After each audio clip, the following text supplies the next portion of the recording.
fortunate enough to discover a new magician just breaking into the business. Such is the case with 22-year-old Guy Hollingworth. His voice will tell you where he's from, but his magic will tell you where he's going. From the newest attraction at Caesar's Palace, the Magical Empire, the incomparable close-up magic of Guy Hollingworth. This is a trick that is known in the trade as twisting the aces. Now, the more observant of you will notice the fact that I'm not in fact going to be using the aces, but in fact I'm going to be using the 4 kings, just to give you an idea of the kind of cutting edge of magic that we're doing in England at the moment. I thought you'd appreciate that.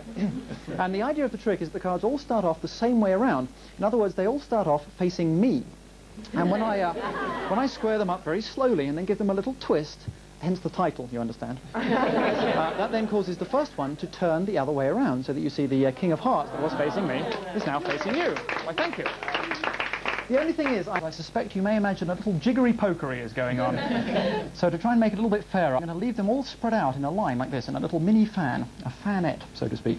And that way, of course, if one of them should turn over now, you'd notice it, because of the way they're, spread out like that. That would be the King of Clubs then. Thank you, thank you. But no, you didn't know what to watch for that time. I may have caught you out on the offbeat. So just in case that did happen, I'll do it again, but this time you can watch for it very carefully. Now watch as I just move the cards from side to side, because as I go from side to side, you might see in mid-air one of those cards actually turning around, the King of Diamonds there. And there's just one more. Now this is your last chance to catch me out, so watch it really carefully. Okay, I'll do it as slowly as I can, with just a snap of the fingers. Just like this. There it is. Our last card. Thank you. Thank you very much. Now, the only thing is, I would hate to offend any traditionalists who happen to be in the audience. So, I will finish as the trick was originally intended. You remember I said it was called twisting the aces? Yes. Thank you. Thank you. Thank you. Whatever you do, don't blink. Even in slow motion, it's amazing.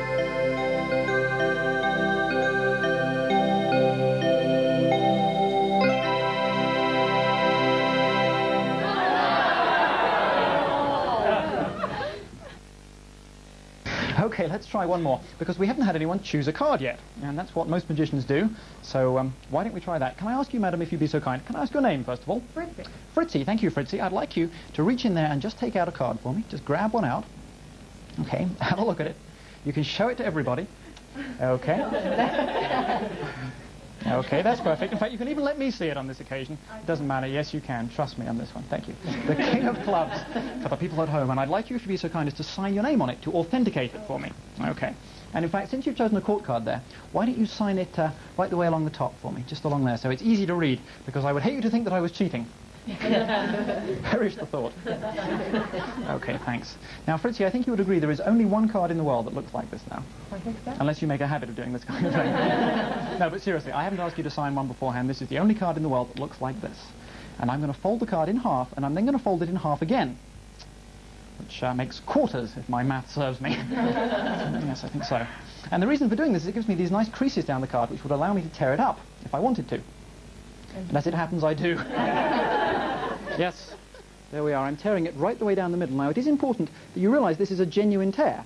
Of course, if you think it's just some kind of illusion and I haven't really torn the card up, then the rest of the trick is fairly pointless. But I have really torn up, and I'm going to continue to do so, going right the way down. So we have 2 separate pieces. And, of course, if I tear those down the middle, then I would have, as we discussed earlier, 4 separate pieces. Okay. And the idea is to take them piece by piece, bit by bit, and try to stick them back to how they were a while ago. You might think it was a bit pointless me tearing them up in the first place. I was going to do this, but believe me, if I didn't tear it up, putting them back together isn't so impressive. So then, we're going to start with these 2 pieces. Watch these 2 pieces. Put these just, if you'll excuse me, in my mouth. Watch.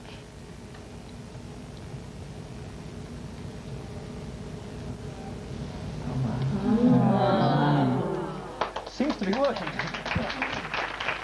We'll try it again with the next piece. What's the next piece? It's on here. So.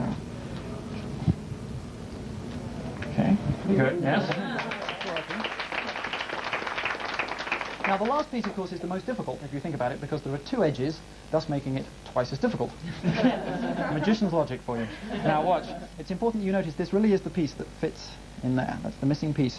And I'd like everybody to watch the signature. Richie's signature at the bottom. Make sure I don't cheat. Okay. It's the second edge just about there. Hey, yes. Thank you. Thank you. Now, Fritzy, I need you to check out for me the fact that that really is your signature, the fact there are really no tears, there's no sellotape, there's no glue holding it together. Check it out for me, and I can tell you it will never fall apart. You can keep it forevermore. How about that? Show it to the folks at home. Thank you.